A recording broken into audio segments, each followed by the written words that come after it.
Hey guys, in today's video I'm going to replace the radiator in my 77 F-150 with the straight 6, the 300 cubic inch.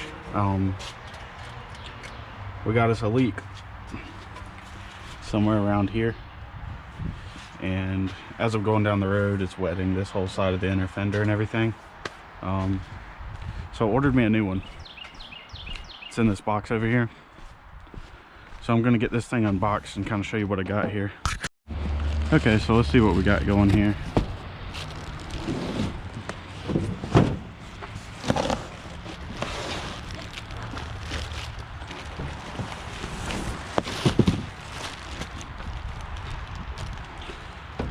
Yeah.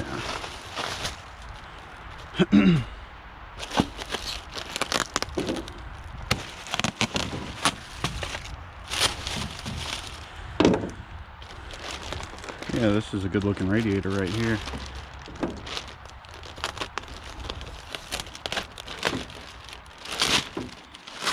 This cost me about $200 on Amazon.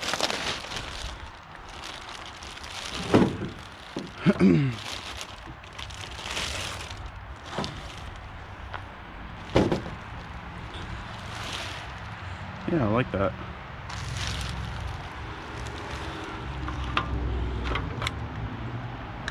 Got a new cap.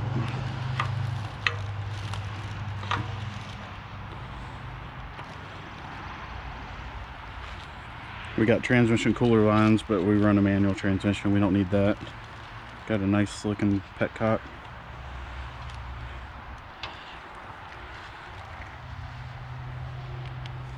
This thing looks good. Went ahead and kind of upgraded the radiator while I was at it, just in case I want to put air conditioning on this thing in the future. This radiator should handle it. So it looks like it's probably a similar width, maybe a little bit wider. I don't think the radiator that's in there is the original radiator anyway, so we'll do what we need to make this thing fit. See, there's room on either side of that radiator anyway, since that's a non-original. So let me go ahead and set this back down on the cardboard while I get the old one out. So on second thought, I probably should have left the radiator cap on so that the flow wasn't as quick as it was, because I only caught a portion of it with my pan. So yeah, it just came gushing out, so whatever, we'll hose that down when we're done. Alright, I got the old radiator out.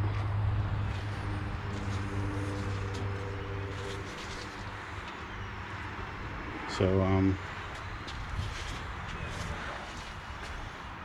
let's see if we can find that leak a little bit better. These things were coming off of here.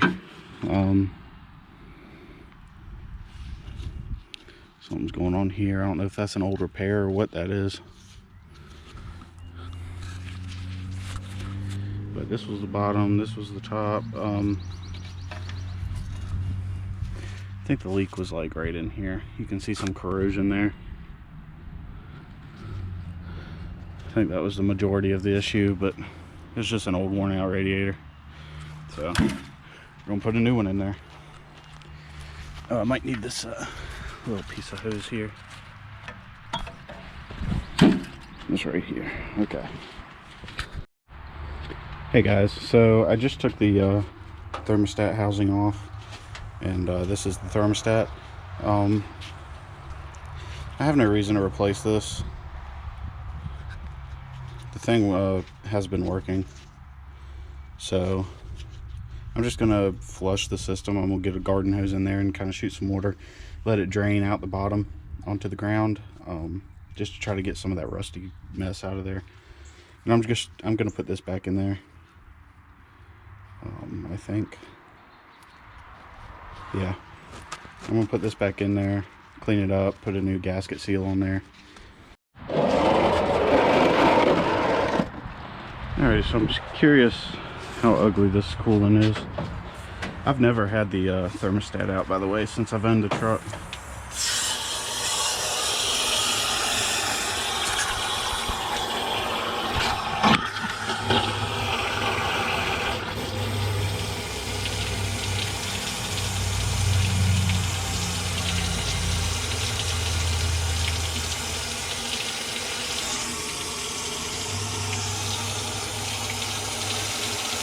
I'm just going to keep doing this until the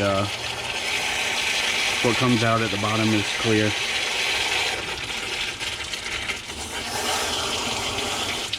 It's just when I'm putting a new radiator in here, I just want to start with fresh coolant and fresh water mix. That looks good to me.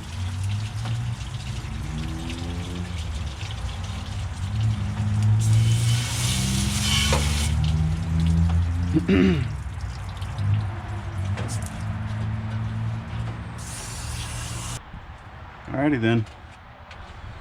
So let me get some gasket scraper or a razor blade and scrape that gasket off.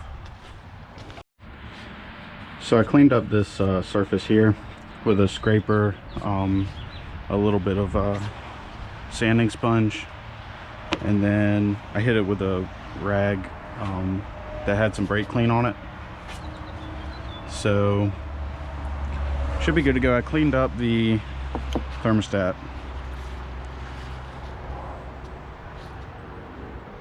So it's ready to install. I just got to get all my gasket sealer on there and go for it. Then I'll put the radiator in.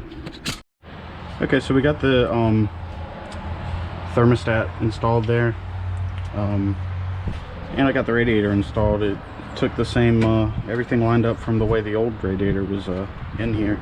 Used the same hardware and everything. It's in here solid, so really happy with the fitment of it.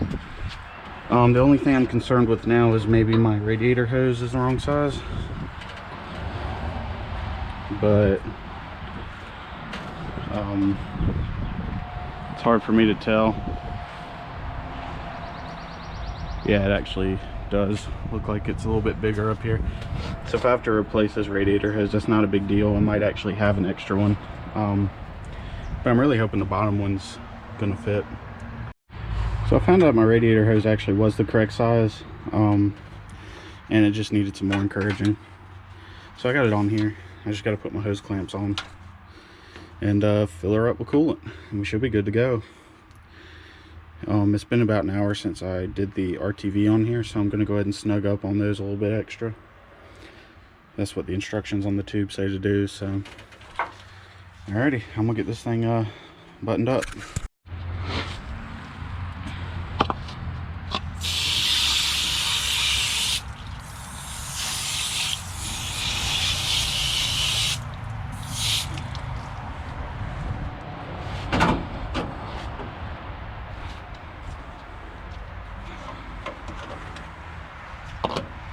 I'm not sure exactly what the perfect ratio is going to be,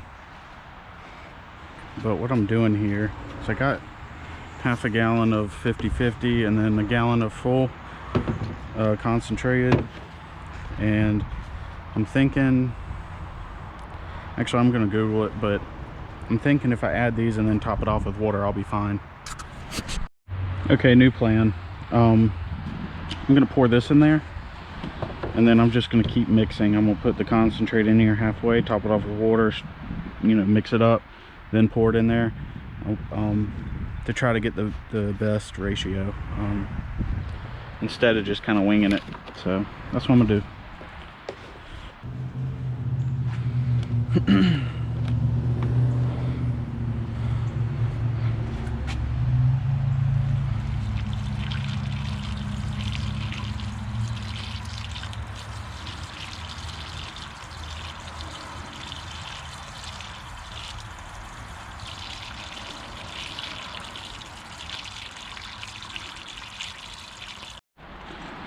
Alrighty, snugged up on those thermostat housing bolts.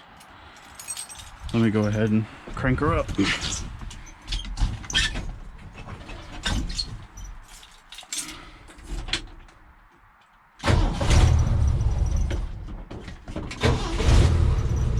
Need to fix the choke on this thing too.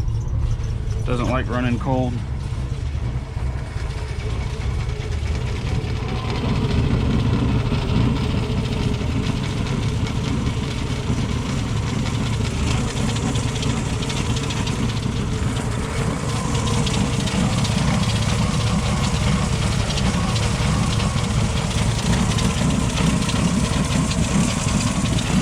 out once it warms up. Like I said, I got the choke set all the way open. So when it's cold, it's not really liking it.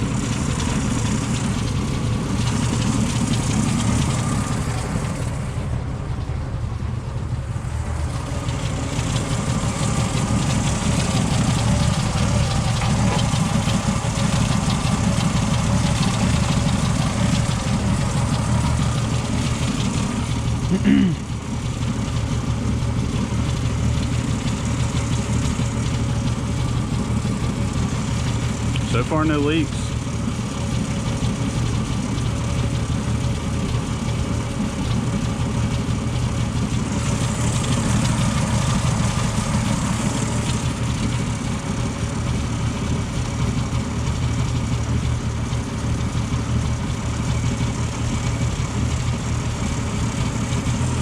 If any of you guys have a straight 6 300, and you can figure out why it's got that, like, what sounds like a miss at idle, put it down in the comments. Let me know. I've read some forums that say that that's normal for a straight 6 Ford, because there's no issue with acceleration, you know, when you got your foot in it. I just rebuilt the carburetor and I was trying to figure out maybe why it's doing that. It does that little stumble thing even at idle when it's at full temperature, but only at idle. So I haven't figured that one out yet. It doesn't stall on me or anything like that. It's you know, something I've just been living with. But if y'all know, like, I'm sure it's like an easy thing to fix or something. Put it down in the comments. I appreciate it.